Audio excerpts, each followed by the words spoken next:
Such sentiments, of which the above is but a small specimen, happily carry along with them their own confutation. They seem indeed liker the ravenings of insanity than the words of truth and soberness, and in reflecting upon them it is difficult to say whether pity or contempt should predominate.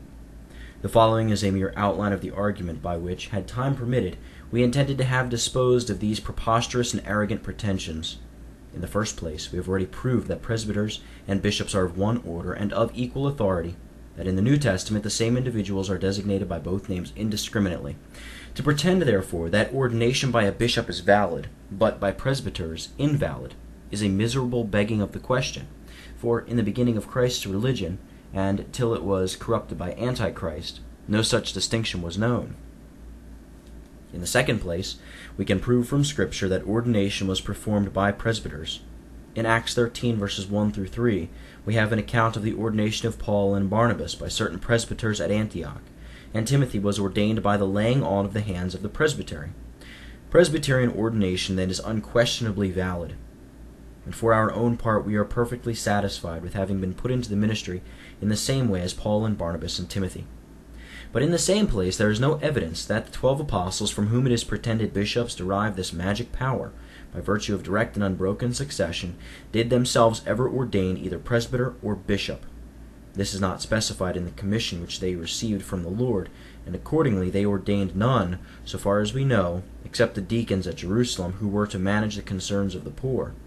Paul indeed ordained, but it must be remembered that he was not one of the 12. Besides, they gave no authority to ordain, nor laid down any directions on the subject. Paul did both, but he had nothing more than Presbyterian ordination. Yet more, with the exception of a successor to Judas, they did not even supply vacancies in their own number, and from the nature of the apostolic office, they could obviously have no successors. That from Togud, page 424. From these suggestions, it is plain that to pretend that bishops are the lineal successors of the apostles, and hence have exclusive authority to ordain, is an utter delusion. Although they could trace up the chain to apostolic times, they would still find that the link necessary to connect them with the apostles is entirely wanting. All ordination in the Christian church is derived from those that were themselves ordained by presbyters. And were it not that presbyters impose hands along with the bishop, thus preserving the substance of scriptural ordination, it were difficult to understand how the validity of prelatic orders could be vindicated.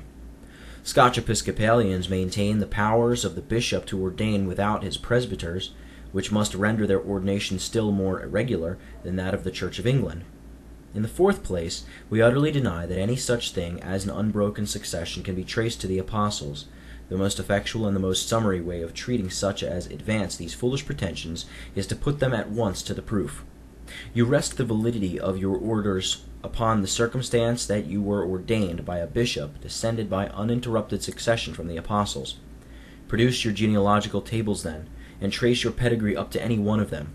But remember, if you fail in a single link, if you cannot show that every one of your spiritual progenitors was regularly ordained by and baptized to, you cannot object, upon your own principles, to be treated like those who, in the days of Ezra, preferred a claim to be enrolled among the priests, which they could not make good.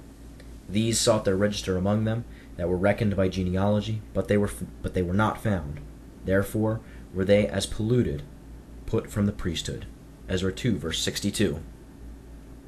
Let the episcopal clergy beware, for we pledge ourselves by this plain and simple test to annihilate the orders of every minister in the United Church of England and Ireland, the Archbishop of Canterbury not excepted, who dares to lay claim to apostolic succession. When we take into account the many instances of simony and other flagrant crimes among bishops who had ordained extensively, on account of which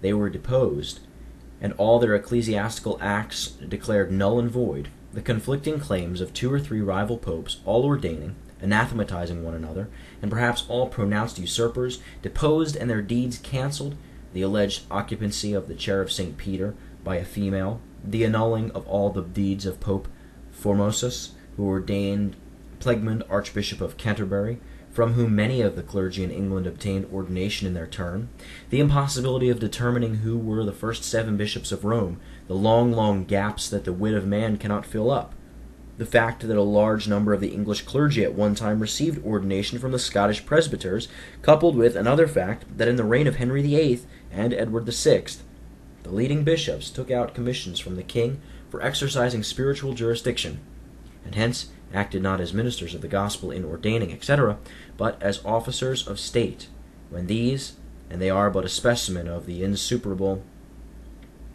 difficulties that might be mentioned, are taken into account, it seems like perfect infatuation for ministers of the Church of England to put forth such pretensions, since upon their own principles it is extremely doubtful, or rather perfectly certain, that there is not a regularly ordained clergyman among them all. But in the fifth place, it must be very humbling for them to reflect that this vaunted apostolic succession is derived through the polluted medium of the Church of Rome, that the Church of Rome is an apostate and harlot church, is declared in the strongest and coarsest terms in the homilies of the Church of England. And here a footnote. She is there styled not only an harlot, as the Scripture calleth her, but also a foul, filthy, old, withered harlot, the foulest and filthiest that ever was seen. Homilies, pages 162 and 295. But notwithstanding, Prelatists glory in having received their orders from this vile and debased church, and readily admit the validity of her ordination, so that if one of her priests come over to the Church of England, his orders are not for one moment disputed, whereas if Dr. Chalmers or Dr. Cook of Belfast were to do so, he would require to be reordained. But the Church of Rome does not return the compliment. No, she denies the validity of their ordination and the status of their clergy altogether. Is it not humiliating and pitiable in the extreme to see the Protestant Church of England standing forth to vindicate the ministerial acts of Romish priests, while she treats with scorn and contumely those of the most devoted servants of God in other Protestant churches? We too could lay claim to ordination from the Church of Rome, for Knox, Calvin, and other leading reformers were regularly ordained presbyters in that church. But we repudiate the idea of resting the validity of our ordination upon any such footing. But in the 6th place, it should be regarded as a weighty and solemn consideration by the Church of England, that these high pretensions go to the annihilation of, by far, the largest and fairest portion of the Protestant churches. Yes, the question is not one of order or regularity, but of validity. If these notions are correct, then all Protestant churches that lack this amazing blessing of apostolic succession, and an immense majority of them do, are no churches.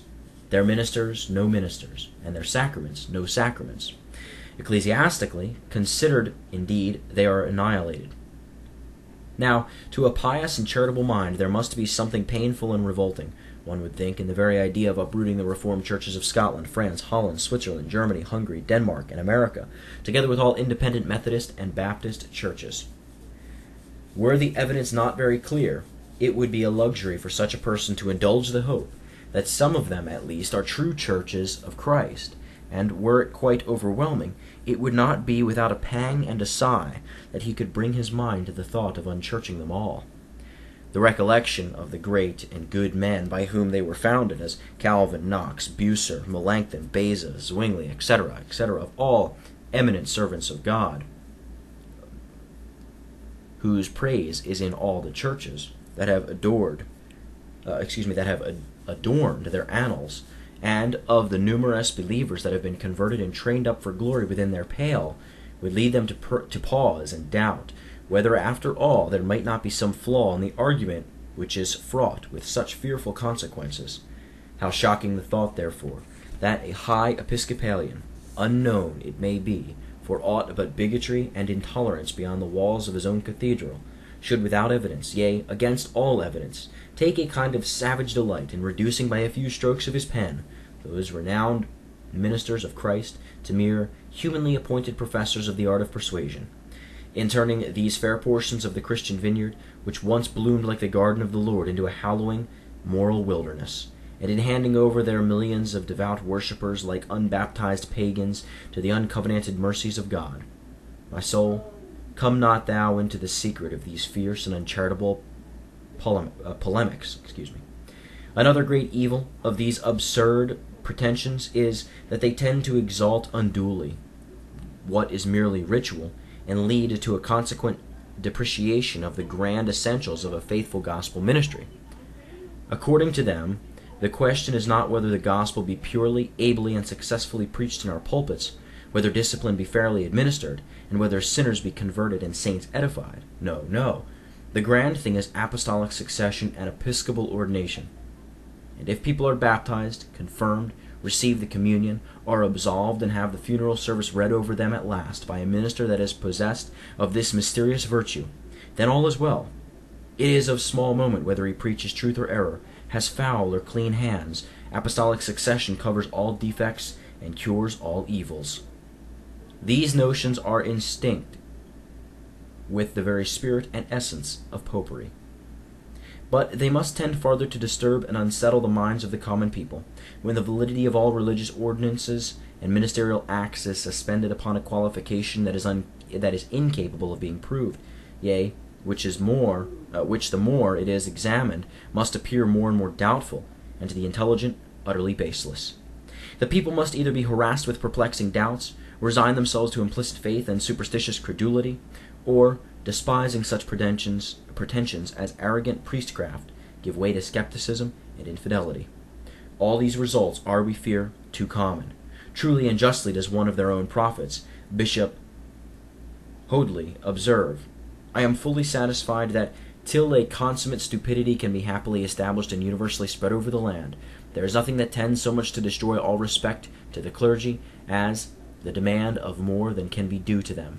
And nothing has so effectually thrown contempt upon a regular succession of the ministry as the calling no succession regular, but what was uninterrupted, and the making the eternal salvation of Christians to depend upon that uninterrupted succession, of which the most learned must have the least assurance, and the unlearned can have no notion but through ignorance and credulity. That from Buck's Theological Dictionary, article, Succession.